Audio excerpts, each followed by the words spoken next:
찾아놓으셨죠? 할렐루야. 아멘.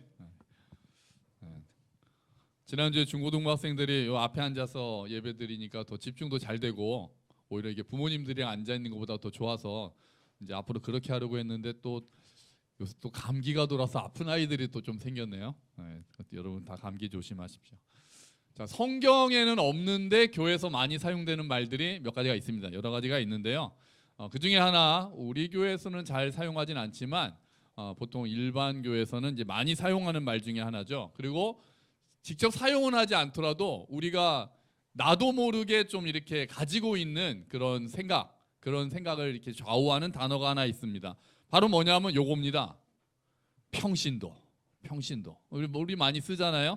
그러니까 목사나 전도사 이런 사람들은 특별히 훈련을 받고 좀 더 뭔가를 준비해서 사역자로 쓰임을 받는 사람들이고, 이제 그렇지 않은 일반 성도들은 이제 평신도다 이런 생각을 하게 되는 거죠. 그러니까 사역자와 평신도를 이렇게 구분하는 생각은 한편으로는 이해도 됩니다. 하지만 크게 두 가지 문제점을 낳습니다. 두 가지 문제점이 이제 하나는 뭐냐면요, 하나님과 나 사이에 자꾸 목사를 끼워 넣으려고 하는 생각이 들어요.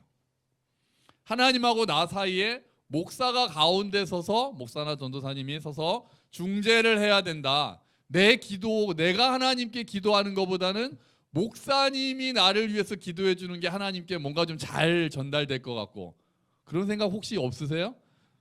우리 교회는 없나요? 저보다 우리 교회는 없나요? 전에 있던 어떤 교회에서는 신방도 담임 목사님이 안 하고 부목사님이 가도 이렇게 실망하시는 분들 계세요.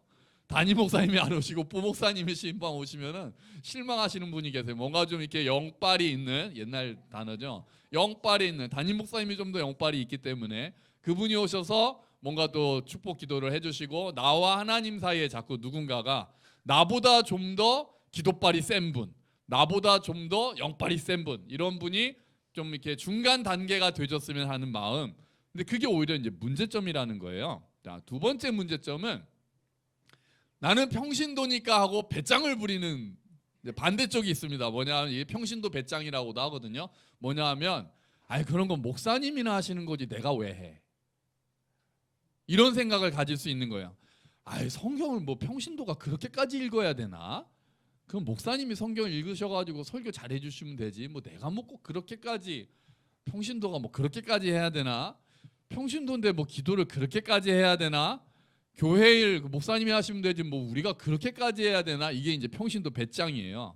아주 심한 경우에는, 뭐 우리 교회는 안 그렇습니다. 우리 이제 어떤 교회는 이제 사역자들을 고용인처럼 생각할 때가 있어요. 사례비 주고 했으니까 교회는 목사님이나 전도사님들이 하는 거고 우리를 섬겨야 되는 게 맞지, 내가 교회를 그렇게 하는 게 맞나?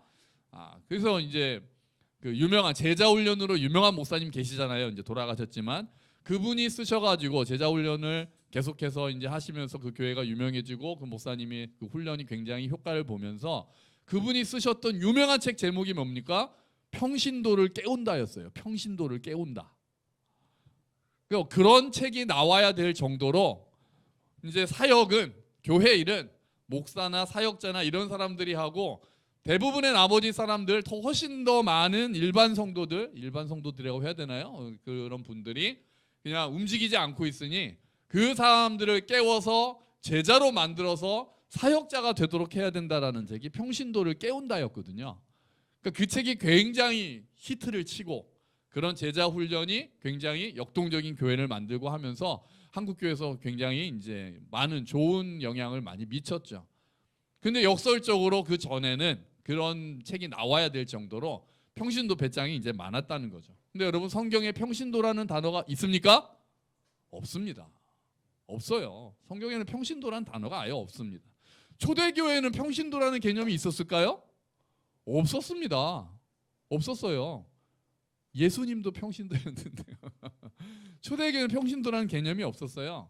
초대교회에서 중요한 사상은 뭐였냐면은 예수를 믿으면 모든 사람이 차별 없이 동등하다라는 개념이었습니다. 자, 갈라디아서 3장 28절 말씀이요. 자, 우리 한번 같이 읽어볼까요? 그리스도 안에서는 유대인이나 그리스인이나 종이나 자유인이나 남자나 여자나 차별이 없습니다. 여러분은 그리스도 예수 안에서 모두 하나입니다. 아멘. 구별이 없다는 거예요. 인종적인 구별도 없고 사회적인 구별도 없고 경제적인 구별도 없고 남녀 구분도 없다. 그리스도 안에서는 모두가 동등하다. 그러니 여기에 뭐 평신도, 사역자 이런 개념이 들어갈 자리가 아예 없는 거죠. 이게 당시 사회에서는 굉장히 급진적인 가르침이었거든요. 그런데 시간이 지나면서 로마 제국이 기독교를 공인하기 시작합니다. 그리고 심지어는 더 나아가서 국교로 삼죠. 그러면서 문제점이 발생하는 거예요. 교회 속으로 권력적인 사고가 이제 딱 들어오기 시작하는 거예요. 그러다가 이제 중세로 넘어가면서 이제 이런 생각까지 들어요. 어떻게 모든 그리스도인들이 동등할 수 있는가? 어떻게 모든 그리스도인들이 똑같을 수 있는가? 특별하게 인정받은 사람들이 있다. 이런 생각이 들어요. 이게 이제 구약이랑 교묘하게 연결된 거거든요. 그러니까 국가의 조직이 교회 안으로 들어오면 국가의 조직은 어떻습니까?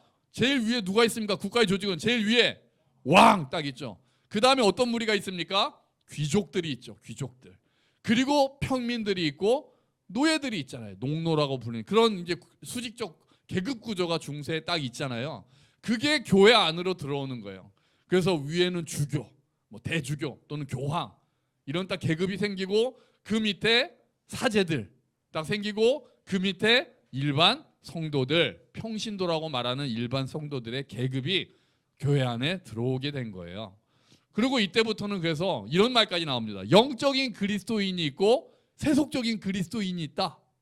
영적인 그리스도인은 사제, 수녀님 이런 분들은 영적인 그리스도인들, 영적인 일을 하시는 분들.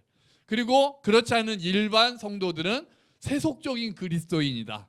그 세속 일들 뭐 가정을 돌보고 직장 일은 세속적인 일, 교회를 위해서 하는 일은 영적인 일 이렇게 나누는 거예요. 그러면서 성직자와 평신도라는 개념이 확고해지기 시작하는 거죠. 자, 이런 거는 구약에 있는 제사장과 일반 백성의 역할 구분을 근거로 강화가 됩니다.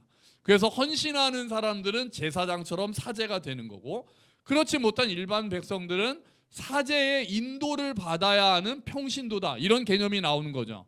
그래서 심지어는 어떤 말까지 있었는지 아세요? 성경에서 말하는 이래라 저래라 그런 윤리는 사제들한테 해당되는 거다. 영적인 그리스도인들에게 해당되는 거다. 대표적으로 산상수훈. 산상수훈은 모든 그리스도인들에게 주어진 말씀이 아니다. 그걸 우리가 어떻게 지키나?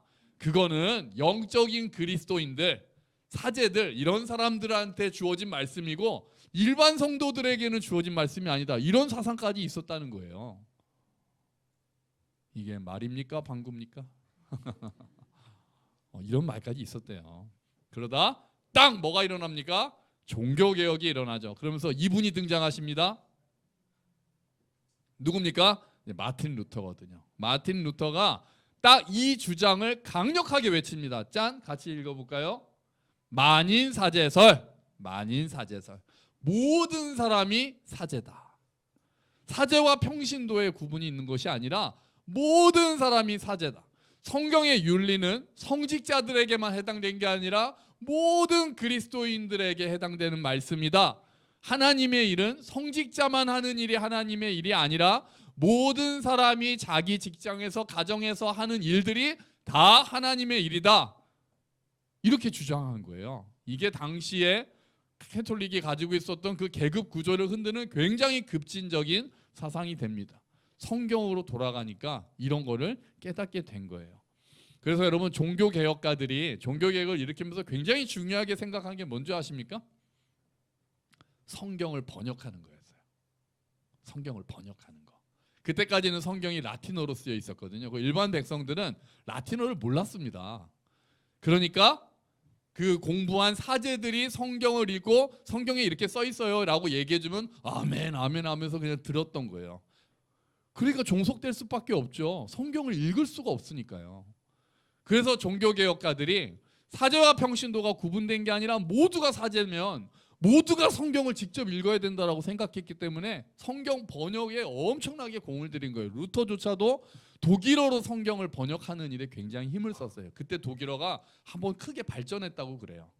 라틴어를 독일어로 번역하면서 루터가 굉장히 수려한 독일어로 번역했기 때문에 굉장히 독일어의 수준이 올라갔다는 이야기를 합니다.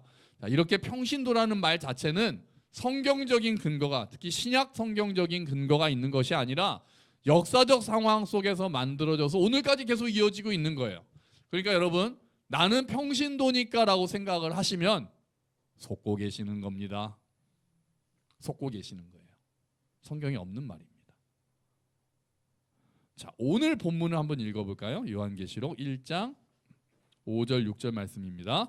자, 우리 같이 한번 읽어보죠. 또 충성된 증인으로 죽은 자들 가운데서 먼저 나시고 땅의 임금들의 머리가 되신 예수 그리스도로 말미암아 은혜와 평강이 너희에게 있기를 원하노라. 우리를 사랑하사 그의 피로 우리 죄에서 우리를 해방하시고 그의 아버지 하나님을 위하여 우리를 나라와 제사장으로 삼으신 그에게 영광과 능력이 세세토록 있기를 원하노라. 아멘. 우리를 뭐로 삼으셨다고요? 나라와 제사장. 우리를 하나님의 나라로 만드셨고 우리를 제사장으로 만드셨다는 거예요. 누가요? 예수님께서. 어떻게 우리가 하나님의 나라가 되고 하나님의 제사장이 됩니까? 예수님이 우리를 사랑하셔서, 그게 5절 뒷부분에 있는 거잖아요. 우리를 사랑하사 그의 피로, 예수님의 피로 우리를 우리 죄에서 해방시켜 주셨기 때문에, 그리고 나서 우리를 제사장으로 만드셨다는 거예요. 그러니까 우리를 위해 죽으신 걸 우리가 구원받았다라고 표현하잖아요. 예수님이 우리를 위해 죽으셔서 우리 죄에서 해방됐어, 구원받았어. 여기서 끝나는 게 아니라 이제 우리를 제사장으로 만드셨다는 거예요. 예수님께서. 사도 베드로가 이렇게 얘기합니다. 우리 앞에 한번 베드로전서 2장 9절 말씀이죠. 유명합니다. 같이 읽어봅시다. 그러나 여러분은 택하심을 받은 족속이요 왕과 같은 제사장들이요 거룩한 민족이요 하나님의 소유가 된 백성입니다. 그래서 여러분을 어둠에서 불러내어 자기의 놀라운 빛 가운데로 인도하신 분의 업적을 여러분이 선포하는 것입니다. 아멘. 자, 우리는 택하심을 받은 족속이고, 그 다음에 뭐라고 합니까? 왕과 같은 제사장들이다. 베드로가 모든 성도들에게 이렇게 이야기하는 거예요. 왕과 같은 제사장들이다. 아까도 그랬잖아요. 예수님이 우리를 제사장으로 삼으셨다. 그리고 베드로도 얘기하잖아요. 우리는 그냥 제사장도 아니고 왕과 같은 제사장이라는 거예요. 따라하죠. 나는 제사장이다. 좀 세게 하세요. 나는 제사장이다. 아멘. 여러분, 우리 모두가 제사장입니다. 우리 모두가 제사장이에요. 성경에 그렇게 기록되어 있어요.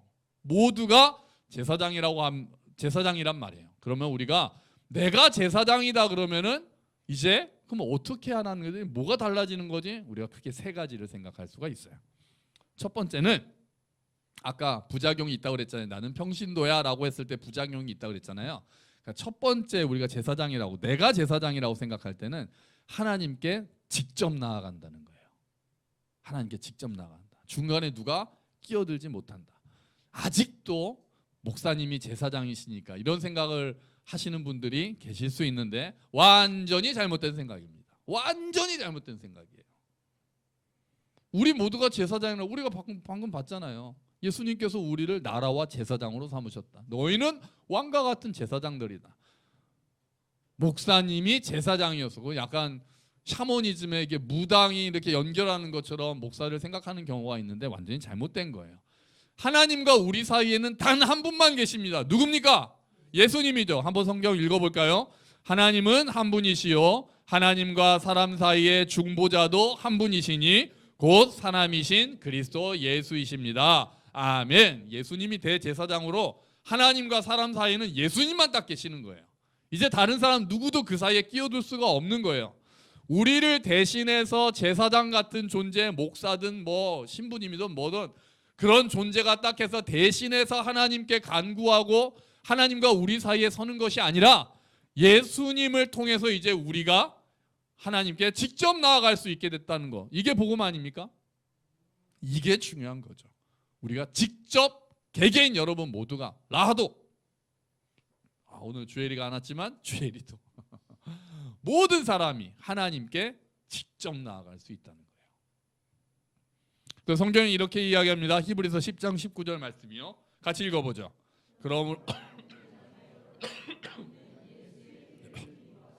담대하게 지성소에 들어가게 되었습니다. 아멘. 구약에서 지성소는 어떤 장소입니까? 1년에 단 한 번 대제사장이 이스라엘 전체의 죄를 하나님께 용서받기 위해서 들어갈 수 있는 장소였습니다.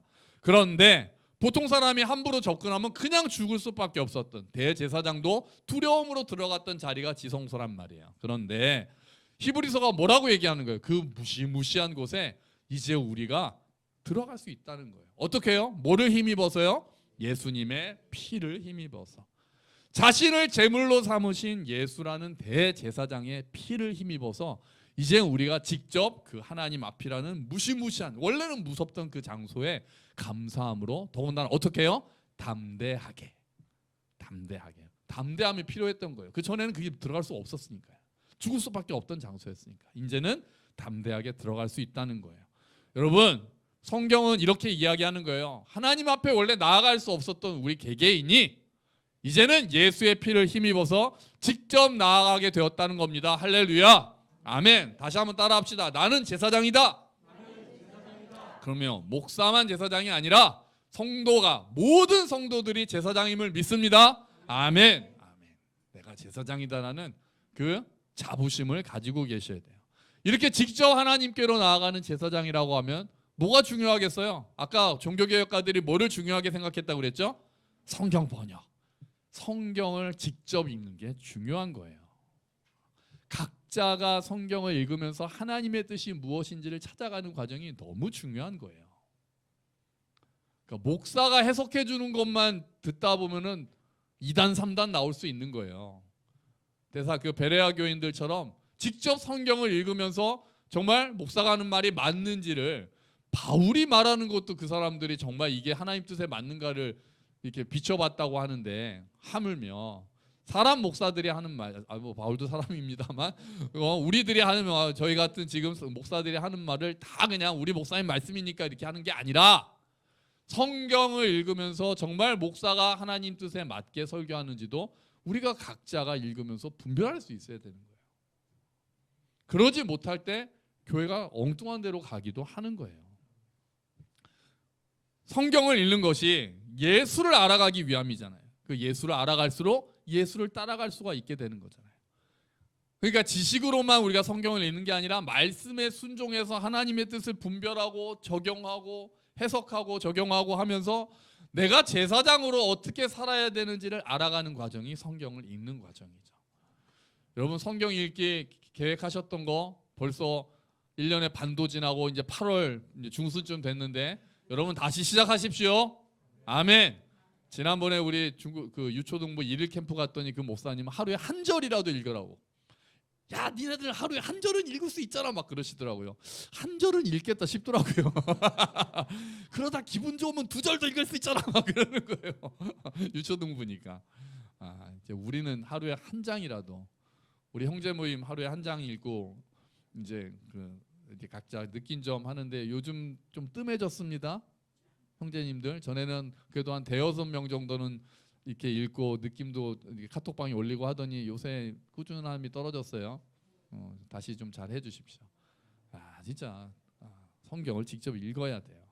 그리고 성경을 읽고 해석하고 적용하면서 또 중요한 게 소그룹이 중요해요. 공동체가. 우리 소그룹 하면은 제가 설교한 내용을 가지고 또 같이 적용하잖아요. 나누잖아요. 또 거기에 질문도 나올 수 있잖아요.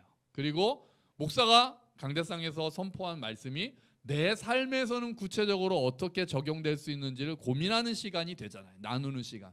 그래서 여러분, 소그룹도 중요합니다. 소그룹도 중요해요.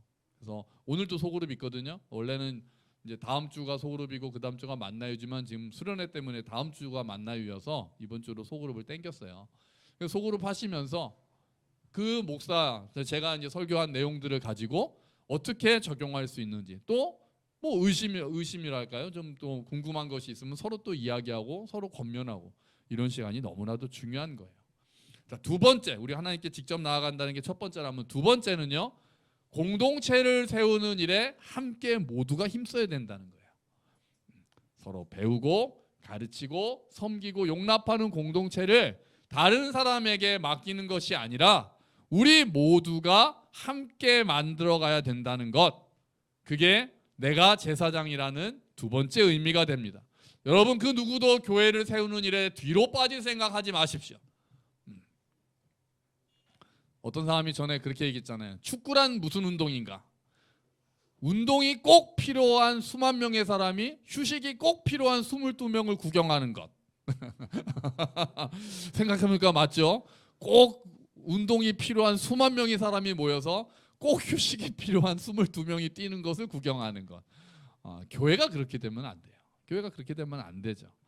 더군다나 우리 교회처럼 작은 교회에서 뭐 일하는 사람 따로 있고 누리는 사람 따로 있고 그럴 시간이, 그럴 계제가 어디 있습니까? 누군 섬기고 누군 빠지고 그럴 수가 있습니까? 여러분, 다 같이 섬겨야 합니다. 힘은 모으고 일은 나누고 그렇게 해야 되는 거죠.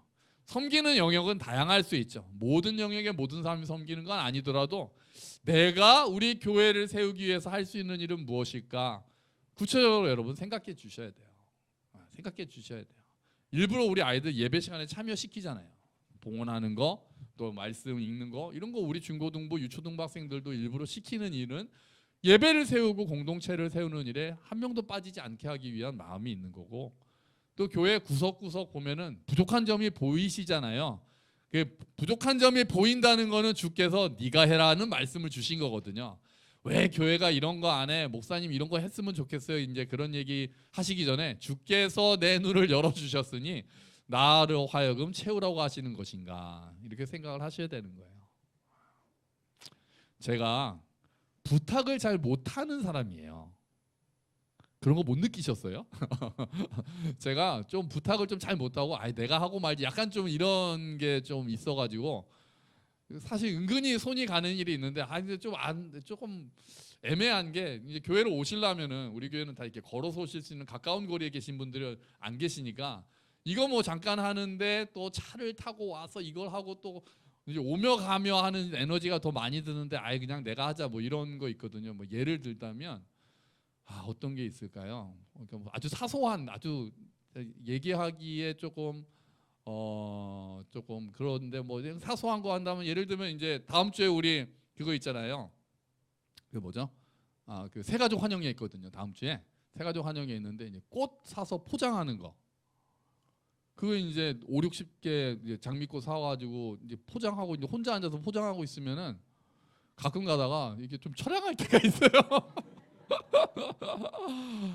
근데 그걸 또 누굴 또 오라고 하기는 또 가까이 사는 사람 있으면 잠깐 와서 그럼 이제 뭐 한두 시간 하고 가면 되는데, 더 이렇게 멀리 계신 분들은 그렇기도 하고, 이게 하다가 이제 제가 이제 뭐 이제 좀 쪼잔하지만 다 말씀드릴게요. 그 이제 리본을 묶잖아요. 한 50개 묶으면 이게 엄지 손가락이 아파요. 그리고 이제 그런 노가다도 이렇게 얘기하면서 하면 좀 금방 하잖아요. 또 이렇게 해가지고 하면. 근데 혼자 앉아가지고 그거 이제 그 가시 다 까고 그 해가지고 리본 묶다 보면은 이거 한 명, 그래서 가끔은 이 부사역자 있으면 한 명 데리고 하면 좋겠다. 전에 그때 또 제가 뭐 재활용할 때인가 뭐 또 그런 일이 있었어요. 해가지고 이제 전에 제가 이제 부사역을 했으니까 이제 부사역자 할 때는 사역자들이 한 3-4명이 이제 같이 있거든요. 그럼 이제 밥도 같이 먹고 이제 그런 게 있는데, 이제 저는 이제 혼자 있으니까 이제 밥도 혼자 먹고 막 그랬잖아요. 이제 그런 거 해가지고 그때도 뭐 그런 이제 잡일이었어요. 이제 잡일 이렇게 막 하고 있다가 제가 아내한테 카톡을 했습니다. 혼자 잡일 하려니까 좀 서글프다 그랬더니 아내가 뭐라고 답이 왔냐면 견뎌, 이렇게 답이 왔어요.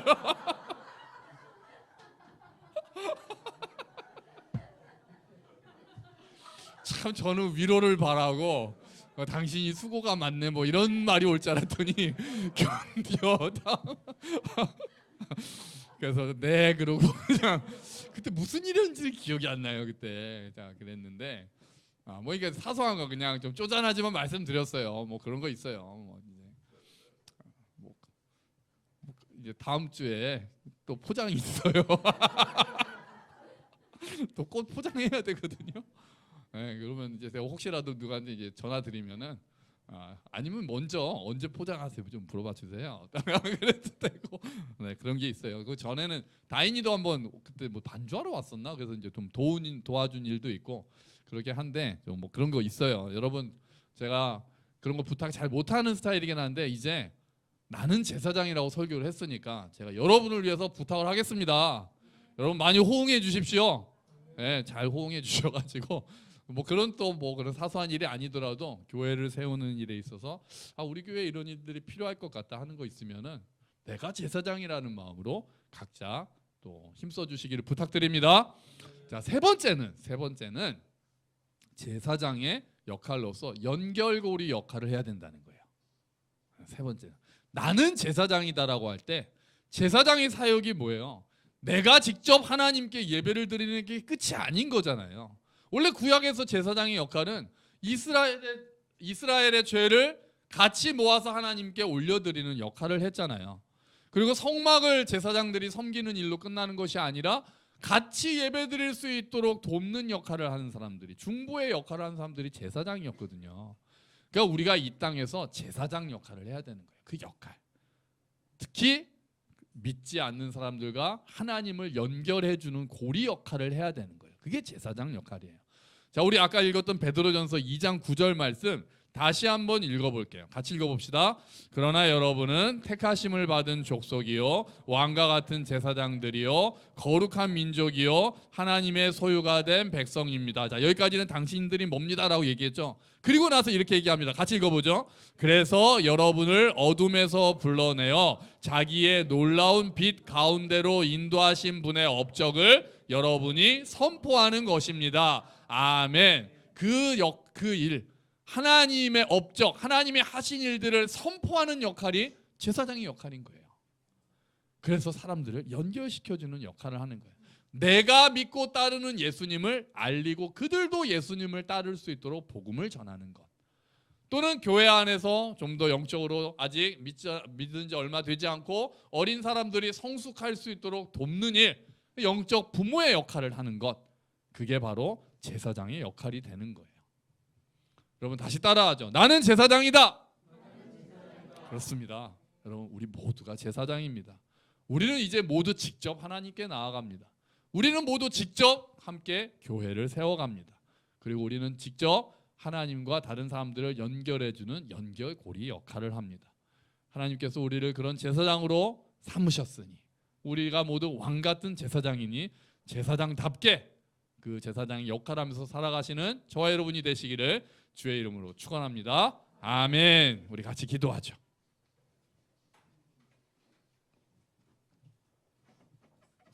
주님, 내가 제사장입니다. 그 마음으로 우리 하나님께 기도하겠습니다.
하나님 아버지 감사합니다. 주님, 내가 제사장입니다.